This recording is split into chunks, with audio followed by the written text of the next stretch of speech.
on Instagram that I won. See, now we're getting to the winning things, which was also very surprising to me because I too remember 4 slides ago. I did not forget. Those were bad. So I worked really hard on my food photography and it was improving. And they gave me this grill and I named her the Ginger Ninja.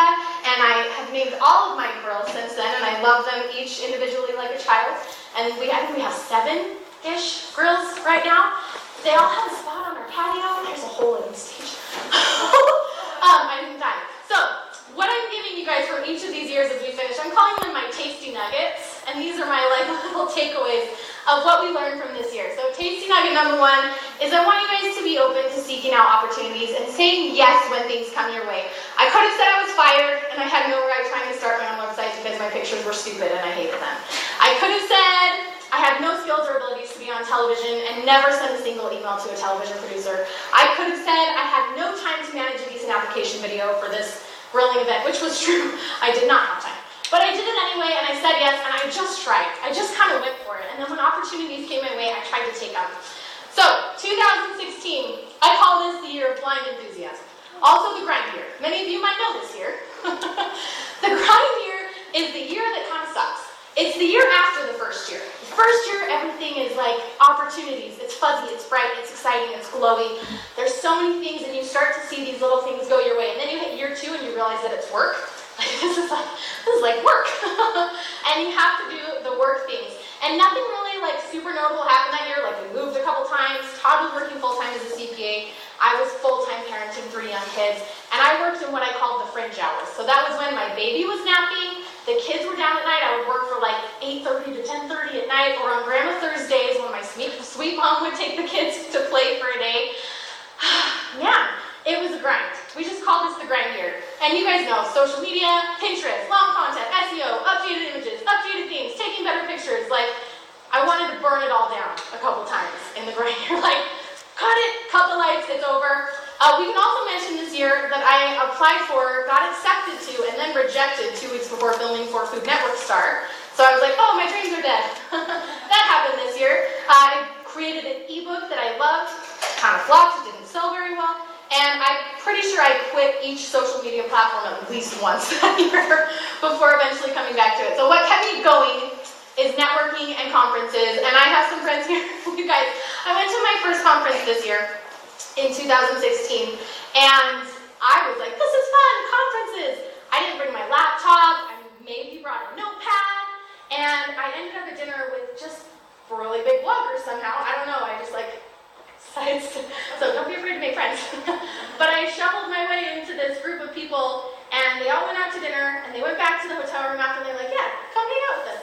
And I went back, and I was like, fun, room service, ice cream. No, they all got out their computers, and guess what? They worked.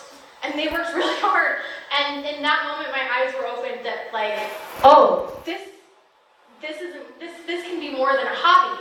And they told me that they were making money, like real money. And I was like, oh, this can be, like, real money more than a hobby. And it really opened my eyes to what the possibilities were for food blogging, and it kept me going. It kept me thinking like, oh, this is actually possible. It's actually possible and people do this all the time. They're still laughing at me because I really didn't bring my computer. Say hi to Melissa and Rachel. They'll be around. They still laugh at me because I just showed up and I was just like, I don't know, but then I, figure it out. So networking conferences saved my career. They kept me going, and you guys are already like nailing it this year because you're here and you're making an effort and you're stepping in the right directions, meeting people, and also barbecue. Barbecue. My love of food is what carried me through a lot of times when I wanted to quit, right? Because that's what we all got in this for. So these are our tasty nuggets for this year. Number 2 is be friendly. You're here. You're here at this conference. Like, you're probably sitting by, how many of you are sitting by somebody you've never met before? Yes! So many of you guys! New friends everywhere. You're killing it, by the way. So be nice to strangers. Introduce yourselves in ways that are comfortable. You don't have to invite someone to dinner necessarily, but sit by somebody else in a class and introduce yourself. Get a business card. Make a contact. And tasty nugget number 3 is to take it all in. Try everything. Don't be afraid to hate stuff either. Like, treat everything that you do. You're going to be so overwhelmed with information at this conference, and it is all good, and that's okay. Take it all in. Make notes. Go home. Try things out. You don't have to stick to everything forever. I tried a lot of things that I know now that I'm very bad at.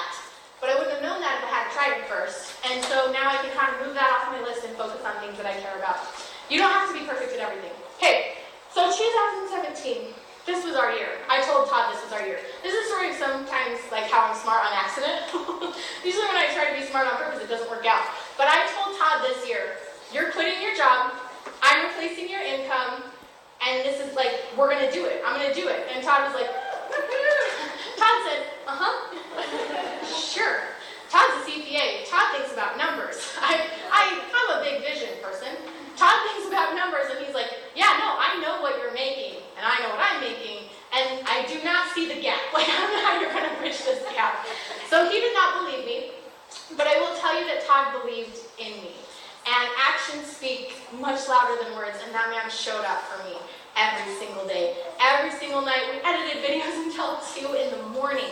He taught himself how to edit videos that year also. So he caught the vision, even though he may not admit it out loud at that point, he had caught the vision, and he could kind of see how this was going. This year I also told myself I was going to read a book a year, and in January I read this old book called Think and Grow Rich. Has anybody read that book? Yeah, it's by Napoleon Hill. It's like the original self-help book. He pretty much gave me permission in that book to dream as big and as crazy as I wanted to. Like, he was like, no, it's fine. Like, think crazy things and say crazy things, and I always have. But now I was like, oh, it's possible. Like, he gave me permission to believe that it was possible, and I didn't have to scale down my thoughts anymore after that, so I stopped. And 2017 really was our year. He, for real life, quit his job. He taught himself how to edit videos that year also. So he caught the vision, even though he may not admit it out loud at that point, he had caught the vision, and he could kind of see how this was going. This year I also told myself I was going to read a book a year, and in January I read this old book called Think and Grow Rich. Has anybody read that book? Yeah, it's by Napoleon Hill. It's like the original self-help book. He pretty much gave me permission in that book to dream as big and as crazy as I wanted to. Like, he was like, no, it's fine. Like, think crazy things and say crazy things, and I always have. But now I was like, oh, it's possible. Like, he gave me permission to believe that it was possible, and I didn't have to scale down my thoughts anymore after that, so I stopped. And 2017 really was our year. He, for real life, quit his job. Woo! I know! It took us until December to actually do it, but we actually did it. And he was all in. This year we also signed with a production company. I don't know if you guys have heard of like Fixer Upper or Cake Boss, but the production company for those guys emailed me. They were like, hey, we think you're great. We would love to do a show with you and pitch a show to Food Network. And I was like, dreams are real. So it's a long process. But it was cool to start. And I emailed the production company, and I emailed the lady. I was like, so what was it? Like, what was it that drew you to me? So I was like, I've had our viral videos. Like, our social media is growing. We're a big deal. They totally probably just like knew I was a big deal. I was getting pretty like confident. This is the video is gone. There was a video yesterday, but if any of you want to see the video of how they actually found me, it was on Instagram, and it was me filming my front yard, and I literally fell on my face in the snow. And I posted it to Instagram because I thought it was funny, and I said, for any new followers, let me introduce myself. That was what she decided would be like, yeah, that girl will be good on television. Oh, there you go. It's better not having to describe it. So this is lovely, by the way. This is like a big snowstorm. I was excited to show the people, the snow. So, the moral of the story is don't be afraid to occasionally go off brand. Because I posted that to my Instagram story, and she emailed me back, and she was like, actually, it was this. Great. It's very humbling. But yeah, we had our first viral recipe that year with many more to follow. We worked really hard. That's me on the floor in boots because it was snowing outside and we were filming a video on the deck. And lots of top knots, lots of late nights, and it was work, but we did it. And I still say, like, this is our year. 2017 was a great year. So now we're on to 2018. Oh, tasty nugget before we move on to 2018. Allow yourself to dream crazy things. And if your dream doesn't have to look like Food Network, it doesn't have to look like your husband quitting his job. Your dream doesn't have to look like a full-time business. Your dream is whatever you see in your mind before you fall asleep at night. The things you mull over in the shower when you're alone, like, those are things worth chasing, and it's worth it for you to honor those thoughts and to give them space in your mind and to speak them out to somebody else. Tell a stranger here. I don't care, but put them out there. Because weird things happen when you're willing to speak your dreams. Okay, 2018, happy to be here. That's our theme for this year. I've already picked it.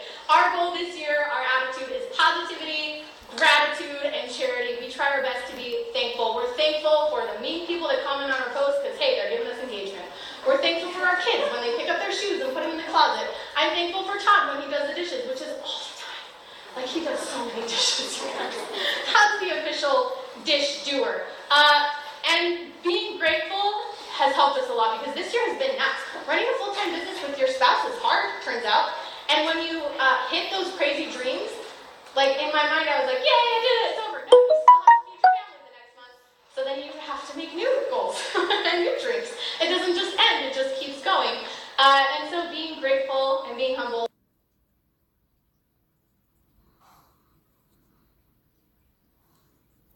and being thankful is massive.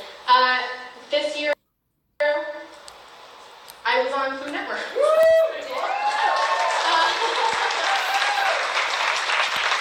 And one of the big things this year and why we say happy to be here is because it forces you to be present in that exact moment. And you can't force yourself too far into the future. You can't dwell on the past. If you're happy to be here, man, it really lets you feel things. I should let you know that I was like half laughing, half crying, and half ready to puke. That is 150% of feelings while I was watching this show air. And I ate. They were just showing me eat the whole time. And I was like, well, listen, I can't ask for anything better. So it was great. I judged a show called The Ultimate Summer Cook-Off. And so I got to judge the finale episode and eat all the food. It was like literally all the things you've ever dreamed about is like sitting down and eating amazing chef's food. That's what it was. It was great. And so tasting nugget number 5 is be grateful and be charitable. It keeps you humble, it keeps you present. And one big thing this year, and while you guys are all here, one of the biggest takeaways is when you are charitable, it doesn't necessarily mean money. Charitable can mean be free with your information. Each one of us here has a background, has experience, has a unique perspective, and you have something to offer. And when we work together and when we freely share information, it adds legitimacy to this entire industry.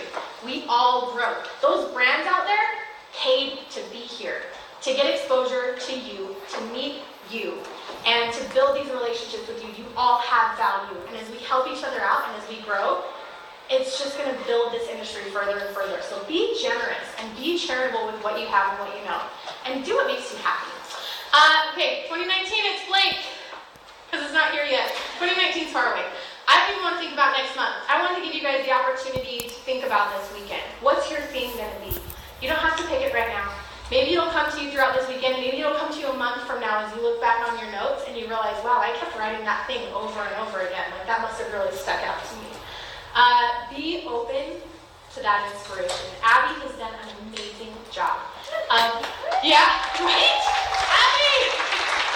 She's done the best job of picking this year's theme. So if you don't want to come up with your own, you can rely on hers because community, education, and this experience will build your blog, and it will build your business, and it will build you up as a person. So be open to this experience. Be excited. This is a great weekend at Tastemaker. I'm like tingling. I'm so excited to be here and to be a part of this with all of you. Classes start in just a few minutes. I want you guys to take a deep breath, take some notes. Like, let's do it! Woo!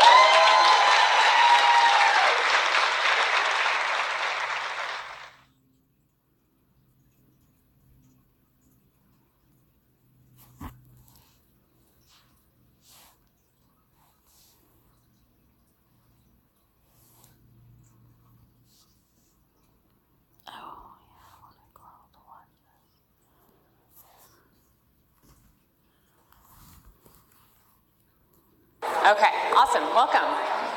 So my name's Lacey Byer, and I'm going to be running this workshop on how to make a tasty style video. From a show of hands, how many of you guys do video for yourselves already for your sites? A little bit, okay, cool.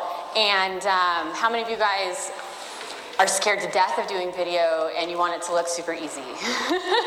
Okay. So long story short on how I got into video was my husband, not at the time, my husband, like maybe 5 years ago was like, you should start a YouTube channel, you should do video and do all that. And I was like, absolutely not. Do you know me at all? I'm not getting in front of a camera, no way whatsoever. And the cool thing about these tasty style videos is you don't have to get in front of the camera. It's a way to just get your hands in the video and all of that, and then you have this way to connect with your audience in a much easier way, and it's a really good way to kind of get your feet wet in video. So today, let me go ahead and welcome you to how to create a viral food video. Again, my name is Lacey, and I run a website called A Sweet Pea Chef. Okay, so today what we're going to do is I'm going to break this workshop into two parts. The first part, I'm going to kind of go over the basics on how to break down a viral food video, what that is, why are they successful, what makes a good one, and all that kind of good stuff. It's going to be some slides and some examples. And the second part is going to be an actual demo. I'm going to show you, this is going to be after the break, I'm going to show you how to do a very quick video, and then we're going to take that raw file, the raw files that we're taking in that, and I'm going to show you how to edit it very quickly. So you have a very big intro into how to do this, and so if you can watch me do it in this time frame, you should feel pretty comfortable that it's pretty doable. So my whole point in today is to show you it's not as scary as it might feel. It's a kind of a high learning curve. Like, how many of you guys, the first time you opened up Photoshop, kind of got a little overwhelmed? Wow, this is a really powerful tool. I'm not sure how I'm going to be able to handle this. It's the same kind of feeling, but once you get it and you learn the little things you have to do, you don't need to know the entire piece, right? You just kind of need to know, okay, go in, resize image. That's what I need to do, and that's all you have to do. So hopefully that kind of gives you an idea of how to approach video. So I'm going to talk about what we do at A Sweet Pea Chef. It's ASPC for short, because A Sweet Pea Chef gets really tired after a while. Why video is so important to add, why you guys are all probably here. You know that video is very valuable. It's a great way to connect with your audience. It's, you know, the ability to increase your reach and your brand recognition is huge with video compared to like photography. And we're going to talk about what makes a viral video. We're going to go through how to make it. I'm going to go over the equipment I use, plus very dumbed down version on the basics of what you need versus some higher level stuff. And like I said, we're going to go over the demo. And at the end, I'm hoping to have some questions and answer time. So definitely, if you have any questions, feel free to ask them as we're going. But if you have any, I'll make sure to have some time at the end too.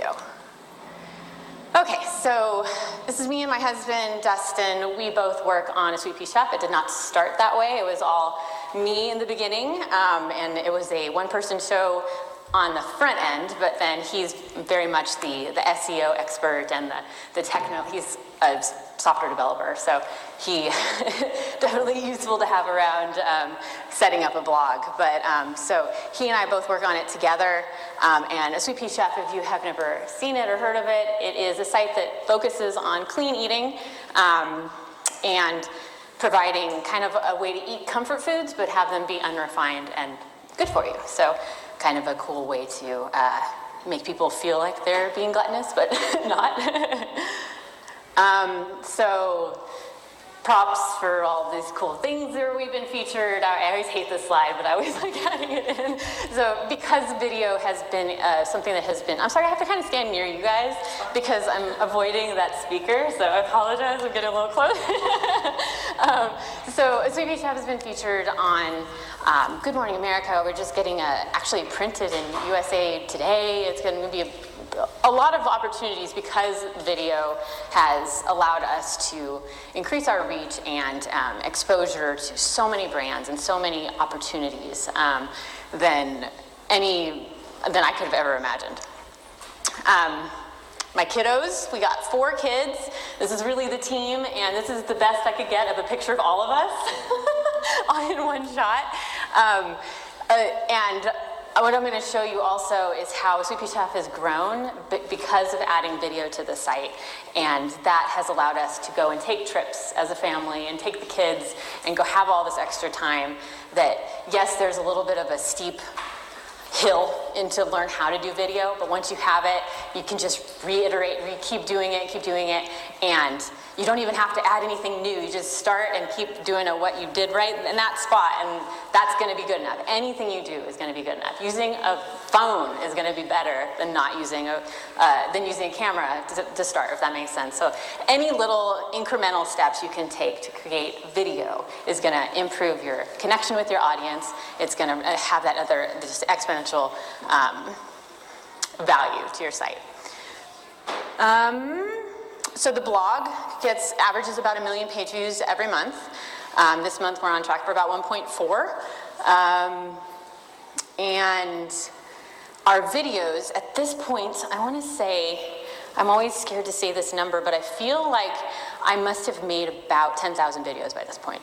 It's been a lot. I've done contract videos for other companies like Tastemakers, if you've heard of them before.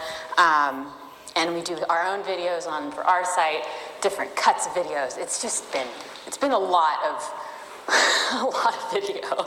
So the videos that we have on our site reach millions of viewers every month for our brand, and then the ones that are for other sites like Tastemakers is a larger site to begin with, so they're getting even more views of that kind of stuff. So a lot of exposure. And then this was one of our first viral videos. You can see it has 4.4 million views. That was a shot from about a year ago. So it definitely gets a lot of eyeballs. So why you need video? Kind of common sense. You guys are here. You obviously know that there's a value to having video, right? So growing your social following, having those people connect with you and have an understanding of who you are, what your recipes are, basically standing outside from the rest. And that way you have an ability to stand out, right? You have this opportunity, you're going to be more engaging to your audience. You're going to have them, instead of when they come in, they're just scrolling through Facebook or they're scrolling through Instagram. What do you guys do? Do you stop on the video, on the photos? It's just a static picture, or do you, if something engages you with the video, is it just going to be more interesting, right? Just as a person thinking about what's going to be captivating for your audience, because those little views mean a lot and they add up. Increasing engagement, so not only, and it talks about later, I think, about page views, but our time on page. So if you're increasing your engagement with your audience, that means instead of just scrolling past, they're gonna watch your video. If they watch your video, they might read the blurb that you have there. If they read your blurb, they might go to your site, right? So there's all these different opportunities to really grab that person and bring them back, have them become more of a follower. Time on page and pages per session, for those of you who monetize your blogs, advertisers care a lot about time on page. They want to know, are people on your site? Are they sitting there? Are they watching it? Because that's going to be more valuable to an advertiser, because they'll be able to promote their brand, right? So they want people on their site. And so if you have just pictures where people are scrolling through to get to the recipe, that's a very big difference than somebody stopping and actually sitting on the page watching a 3 to 7 minute video, right? Or in this case, a 1 minute video that's just going to be just to that recipe, just what that person is wanting. And it's going to be solving that problem for them as well. Because not only are they going to be seeing the recipe in pictures, and then they're also going to be able to read it, but they're also going to be actually watching it happen, which is very cool. And it also creates another level of connection with your audience. So instead of, obviously when you have the YouTube style video where somebody is talking to you and you have the eye contact, that's very powerful to have with your audience. Tasty style videos don't necessarily have those connections, right, with the eyes. But there's other ways to connect with the audience. You know, you can see people go like that and things change, or you can have people have fun with it, and you basically do things that connect, make it feel like the viewer is kind of participating. And then we've already talked about increasing your reach and your brand visibility. So we were a small blog. We didn't do very much with brands. We decided to add a video channel to everything, and we started adding videos. And I had maybe 17 videos in total, and I got called from Quaker Oats to come fly to Santa Monica to go do a commercial with them. I got paid by Tastemade to learn how to do these tasty style videos, and just so many opportunities have opened up just because I decided to step out of my comfort zone and learn how to do this thing that was video. And so I encourage you guys to do the same. It's definitely, no worries. It's definitely something that will improve your visibility to not only more potential audience, but also to brands if you're looking to partner. Also SEO. So if you're scrolling through Google and you go on the front page, on the first page of something, if you have a video on your blog, Google is going to say, hey, this person knows what they're talking about, they're going to be useful to the reader, and they care about people having the good click-through rates, so they want to give people, they're going to promote your stuff higher, you're going to get higher rankings on Google, and that's going to allow you to get more traffic to your site.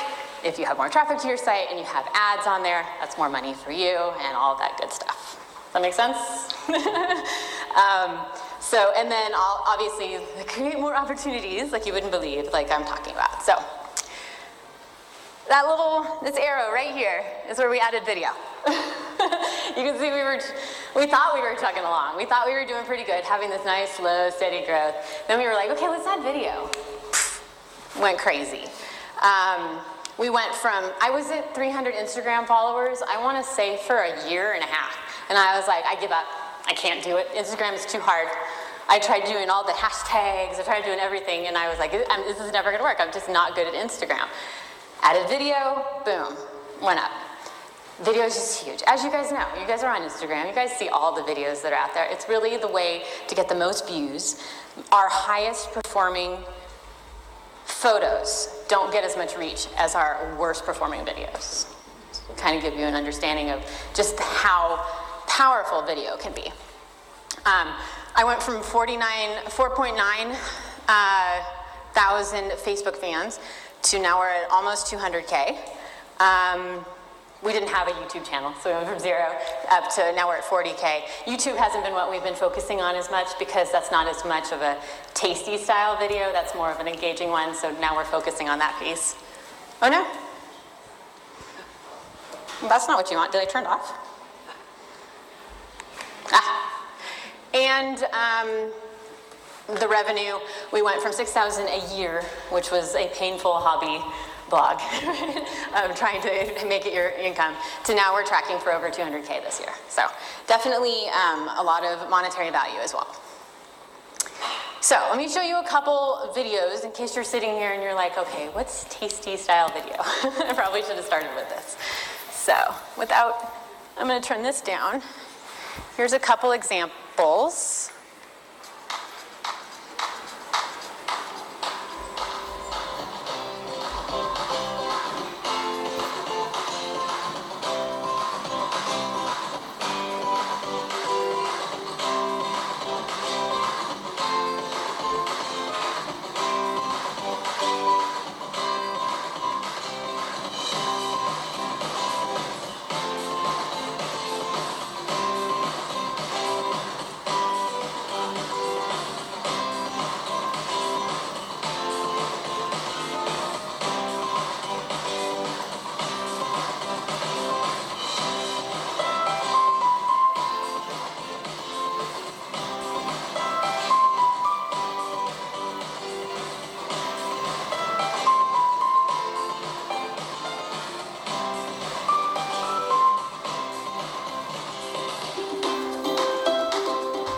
Okay, so that's a longer term, like kind of a meal prep video, so it goes through a bunch of different recipes within that one. And then here's another example of a quicker recipe.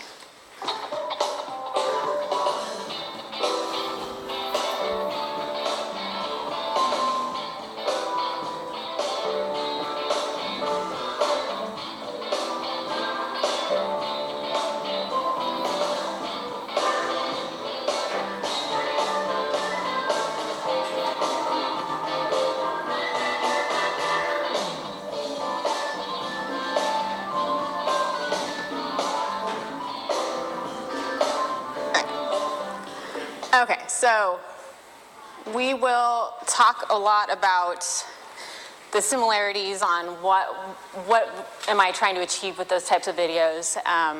And we're going to go through all the different facets on kind of how I broke down how to create a viral food video, a tasty style viral food video. So the different facets, and I apologize, my thing covers up the point of view, but the different facets that I broke it down into, sorry about that. The different facets are speed and tempo, perspective and the point of view, fluidity and transitions, the recipe concept, if it's targeted and shareable, the duration of the video, your camera settings, and then the dimensions. So we're going to go through each one of these, and you'll see and with plenty more examples on what I'm talking about with all this stuff. Okay, so speed and tempo. You want to make it fast, but not too fast, right? You want to make it interesting and grab the audience by the interest, right? So you want to have it start off fast. The last thing you want is something super boring, because do we watch things that are going to be boring? You know, you typically, especially if you're scrolling through something on Facebook or Instagram, you're really going to want to have it be getting them within those first 3 seconds. So you really want to grab that attention. So also having something like an intro on it in the beginning that is not recipe related isn't very helpful. You want to have something that's going to be the final hero plated shot, or some really cool, interesting technique that you're using for that recipe. Whatever makes that recipe really interesting is what you probably want to put in those first 3 seconds. So here is an example of how to make it. Sorry, this is gonna be fun. Here's an example of speed and tempo.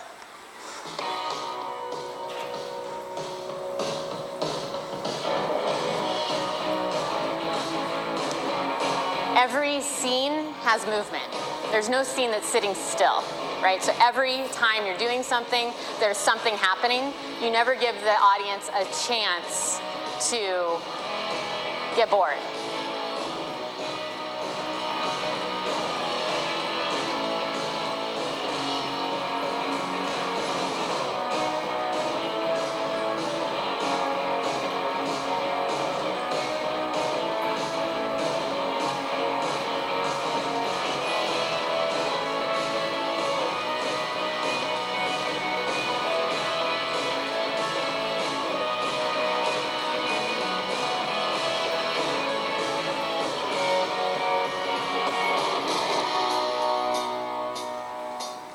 Okay, and also I want to mention that it would get really boring if I put in the peppers in each one of those 6, 7 containers. You'd get really tired of watching that. So that's another example of speed and tempo. We'll also talk about transitions. They're having me do too many things here. You want to talk about, you want to have those transitions where it's like boom, boom, boom. It also makes it seem easier to the viewer. They're not going to be like, oh my God, I have to do that 7 times, you know? It seems like, oh, well, poof, it's done. Okay, so perspective and point of view. So this is kind of another thing where you want to keep it simple, so you're not like doing crazy things with your camera and doing a bunch of stuff. You want to have it kind of feel, you want the audience to feel like they're making it, right? So you want to, that's why we have the overhead one, and then you can also, if you're wanting to add other dimensions into it, you could add a profile shot where you come down, and you can either do that with your one camera that you have, or over time we've been able to add 2 cameras. So you want to have it basically feel like when that viewer is done watching that video, they feel like they could do it because they've already done it. Bless you. And also changing shots to reset the viewer, because you don't want to, that's again, people get bored very fast. You want to have it so that when they're watching something, it doesn't just sit on there forever and you're just like, oh my God, when are they going to do something else? So you'll notice in this example video, I'm doing pancakes, blender pancakes. It's not very exciting, but what you do is you have ingredients going in on overhead, then you go blending on the side, and you're always switching back and forth, and when it makes sense. So I'm not going to go through this whole video, but just kind of give you an example.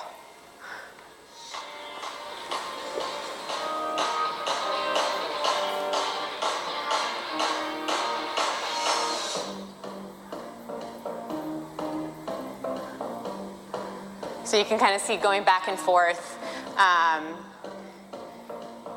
Nothing's ever sitting too long, right? So you have, but you're also, it's also easy to digest because it's not a bunch of ingredients going in overhead and then on the side and over this. It's just basically like I'm making 4 different sets of pancakes, overhead and the side, but the angles you choose make it interesting, reset the viewer on their ability to pay attention, and make something that could potentially be complicated seem simple.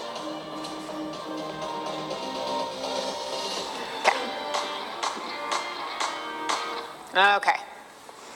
Better do that. Come over here, turn this up. All right. By the end of this, I will know how to do this. So fluidity in transitions is kind of in line with the speed and the tempo. You want to make it seem fluid throughout the whole video.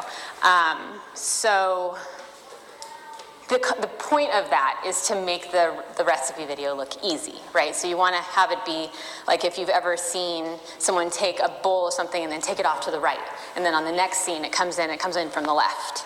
So there's a lot of that kind of forethought before you're shooting the video of, okay, how am I going to transition this to make it make sense? It also keeps the audience engaged the entire time, so they're wanting to see what goes off onto the screen. They're wanting to see the next part. Does that make sense? So in this video, you'll see I take like some cherries off. I make things faster.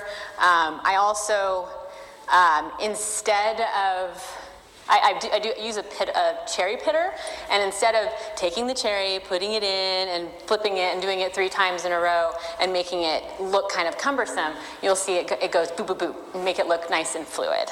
So, it doesn't use that noise, though.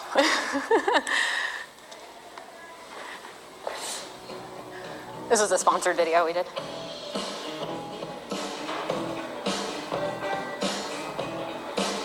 Right, so you get the idea. It's nice and quick and easy and fluid. And then here it comes in. I had the cherry in my hand, and the next scene I'm coming into it here. Everything is made to make it look more fluid and simple. Rather than taking each one by one, it kind of takes them to the next scene. And then I missed a spot I wanted to mention here. So you can see right here, I take them to the right, and then they come in like that. So, yeah.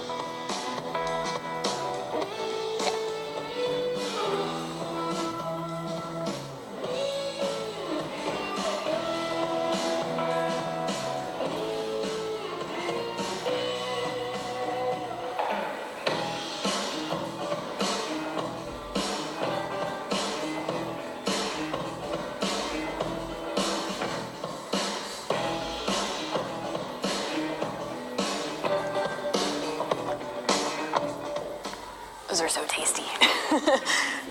Okay. Any questions so far?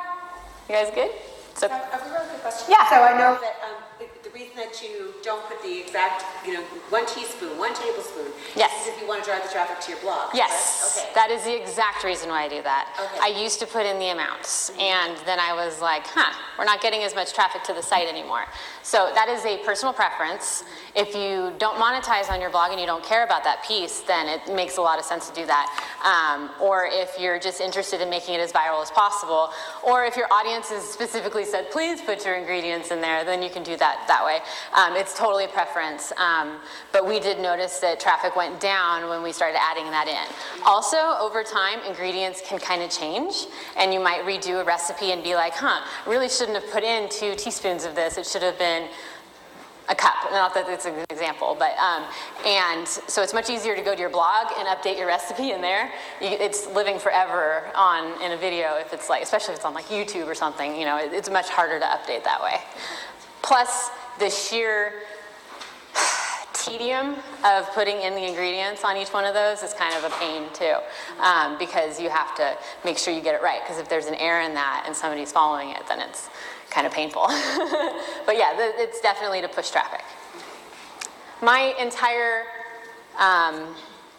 business plan is to push traffic to the blog. So if that's, it's just based on whatever your business plan is. If this were selling to like a landing page or something and you were wanting to send someone to buy a product, then you might, you could maybe put that there, and because you're not caring about them getting the recipe on that page.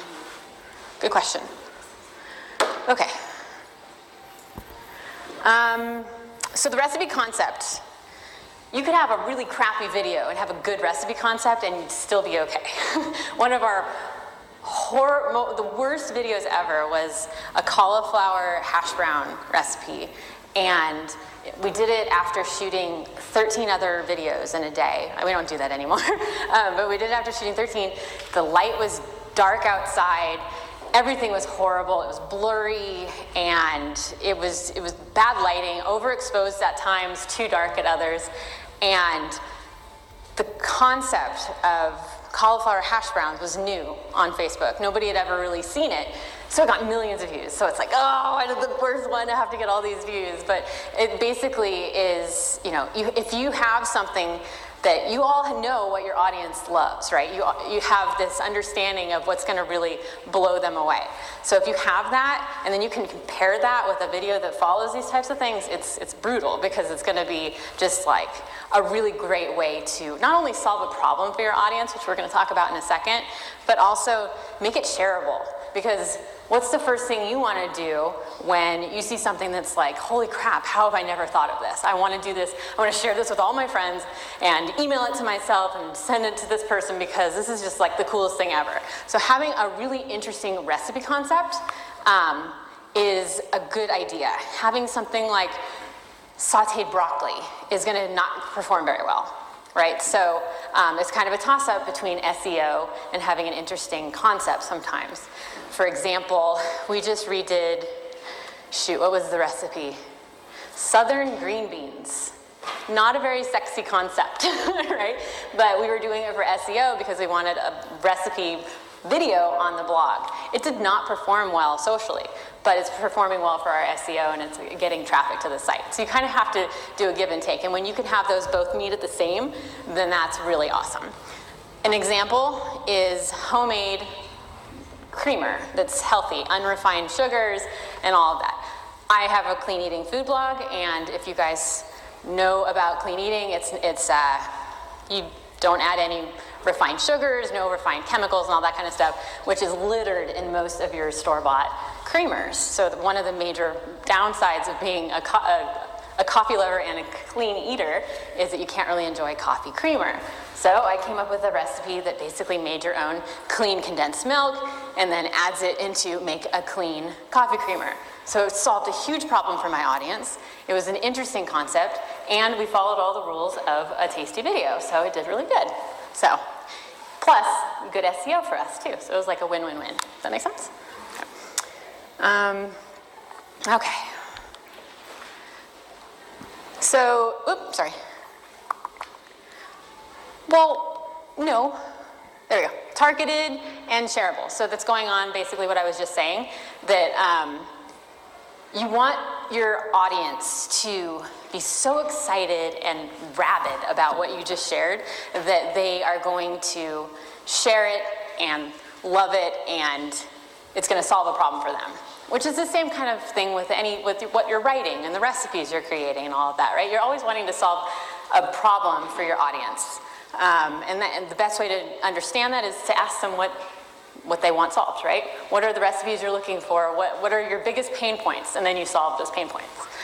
So an example for a clean eater is having tortillas. It's kind of tricky because a lot of flour tortillas have refined flour in them. So I made a recipe that has sweet potatoes and whole, I think I used, I might even say it. Nope, I say 3 ingredients. So it used, I think, either spelt flour or whole wheat pastry flour or something like that, which is a clean ingredient. And so they were like, holy crap, this is amazing, right? 3 ingredient tortillas, I can have tortillas again, and there was a shareable concept. And you definitely want to consider your audience members and what they're gonna want. Another point to this is there's people that are bigger than us out there, right? So my Instagram has 130,000 people of followers, but there are people with 2.2 million followers, right? And they share clean and healthy recipes. So I want to get on their radar to send them, hey, I just shared this 3-ingredient clean tortilla recipe video and it's doing pretty well on my site. You might want to share it too. And they share it, and then that increases your reach. That's millions more views, millions more opportunities to have people come back to your site, follow you, and just kind of become another fan. Does that make sense? So that's been a big thing. And you don't have to go seek them out. They find you. They're on the lookout. You're making their job easy by find those aggregator people who all they do is reuse other people's content and then give credit for it. They're out there looking for it, and if you make their job easy and you give them something that's a viral video that they're going to want to share, then they'll be happy. So duration, you guys might be aware that 60 seconds is the maximum on Instagram, and but typically 30 to 60 seconds is what you're gonna look for a video. Anything under 30 seconds and it doesn't perform as well, so hitting that 30-second to 60-second is really that sweet spot for basically making it a really engaged view. Facebook counts after 3 seconds. So all someone needs to do is watch your video for 3 seconds, and you would be amazed at how many people drop off before that in order to call it a view. So when you see that this one has like 2.2 million views, that could just be like 3 seconds, which is crazy.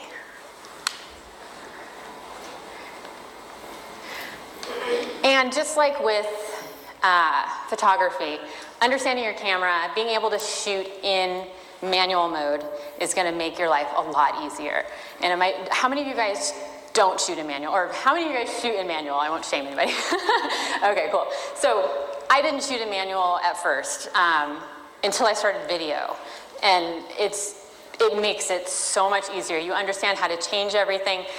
Video is a little bit trickier. You can't do as much post-editing as you can with a photo.